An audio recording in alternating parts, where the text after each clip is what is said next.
individual patches lovingly worked.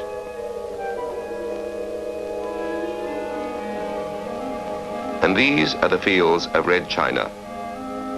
From a nearby commune village, slaves come every morning into these fields to work. This is another Red Chinese slave camp, cut off from the world by an ever-present gunboat, by armed border guards and sentries. The slaves of Red China do not have an easy life. Here, building a causeway, they toil from sun-up to sundown, always the new territories. Even so, 8 of every 10 residents live in the original 35 square miles of territory, which means there are about 67,000 people to every square mile, a fact which makes Hong Kong one of the most densely populated regions on Earth.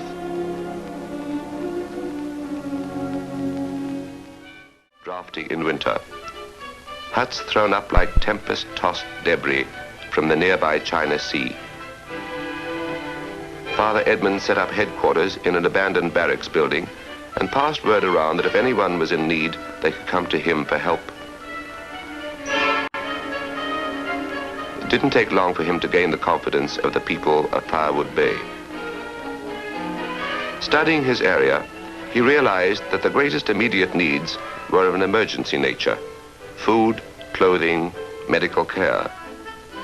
Permanent solutions could come later, but first the refugees had to be kept alive and their hope in the free world renewed.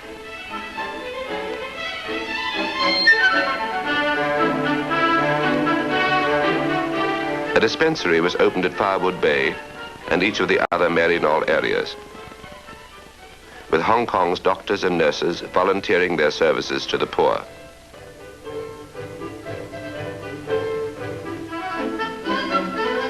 About 175,000 free medical treatments are given yearly in these dispensaries, the equal of 1 every 3 minutes, day and night.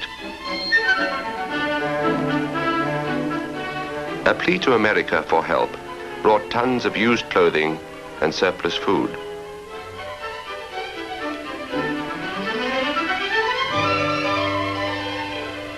Step number 1. Identification with the people was completed. With immediate needs cared for, the Maryknollers began looking for long-term solutions.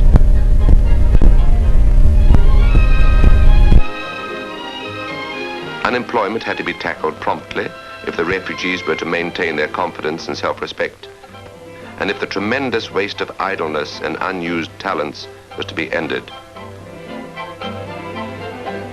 Loans set individual refugees up in small businesses. This road was built by refugees, with the mission and government matching dollar for dollar in its cost.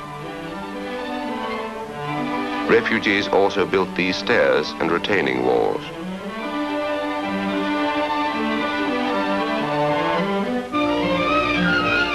The Maryknollers loaned money to people to begin home industries that produced embroidery, vestments, and rattan goods.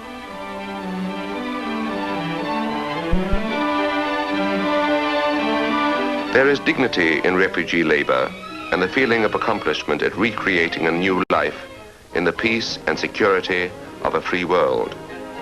The refugee does not ask for much, only the chance to start anew, only the opportunity to use his skills to support himself and his family.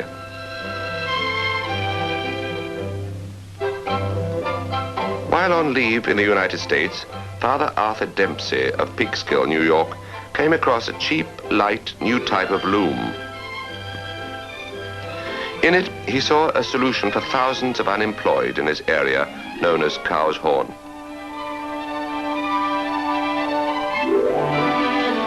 He brought a score of machines back to Hong Kong with him, and to 2 young helpers confided his dream of refugee rehabilitation.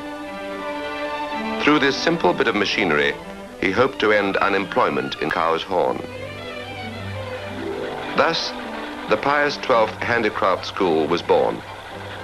Through the school, refugees are taught the weaving craft. graduates are presented with a loom to use at home.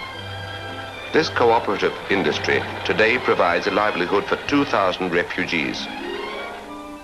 Brother Gonzaga O'Connor of Burlington, Massachusetts, assists Father Dempsey in training the refugees and operating the school. The fabrics woven by the refugees are of the highest quality. Here are typical goods turned out by people who once knew nothing of weaving, goods which are marketed not only in Hong Kong, but also in some of the largest department stores in America.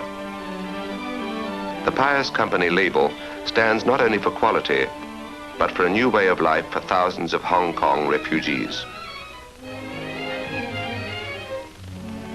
Noodles. This would destroy black market losses and give the refugees a healthy food they liked.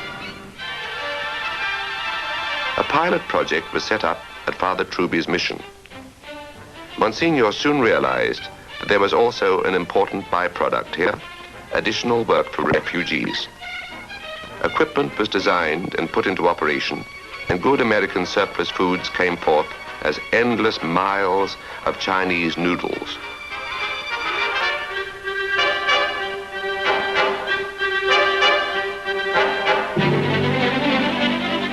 Then the first distribution took place. The Chinese were enthusiastic. Said one old lady, "Father, we like these noodles even better than rice." There was no doubt that Operation Noodles was a tremendous success.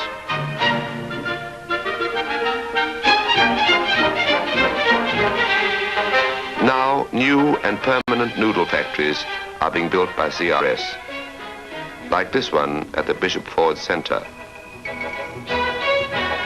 or this one on the hillside overlooking Firewood Bay.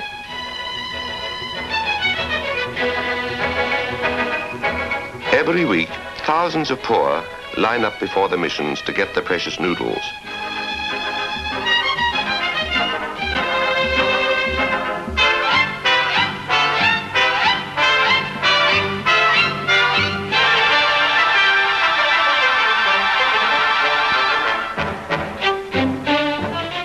Each factory turns out a half-ton of noodles a day. The project is spread to Vietnam and Korea. Noodle-making machines that operate on diesel power and others that work by foot power have been developed for areas without electricity. American ingenuity can create more than shining cars or breakfast cereals that pop.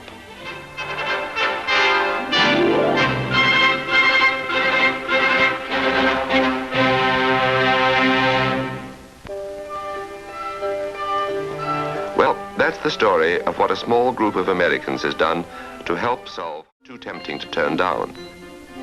Missioners like Father Howard Truby of New York City drew up plans that won government approval.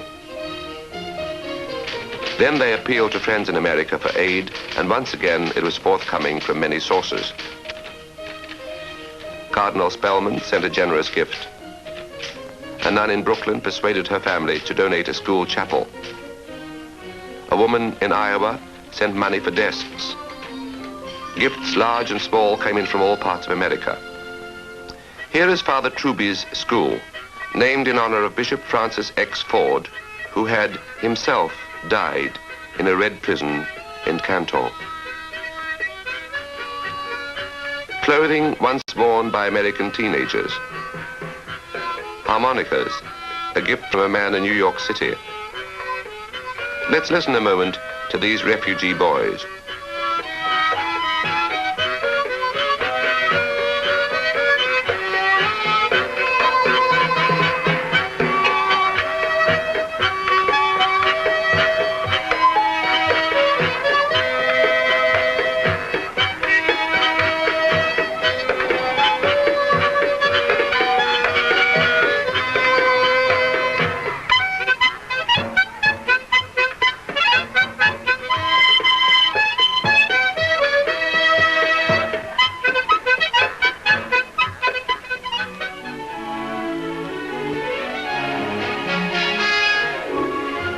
To stand outside one of the refugee schools in the late afternoon and watch the children troop out for final assembly is a heartwarming experience. Refugees then become no longer statistics or a vague and remote international problem, but human beings, the living result of our age of barbarism that has seen 150 million of them driven from their homes. Human beings that, except for an accident of geography, might have been your children or the children of your street.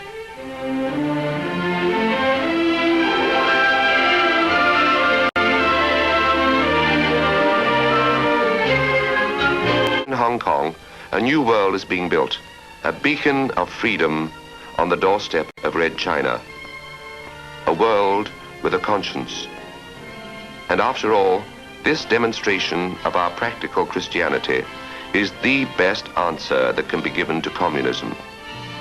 It is the solution of the man who said so many, many centuries ago, "I was naked and you covered me.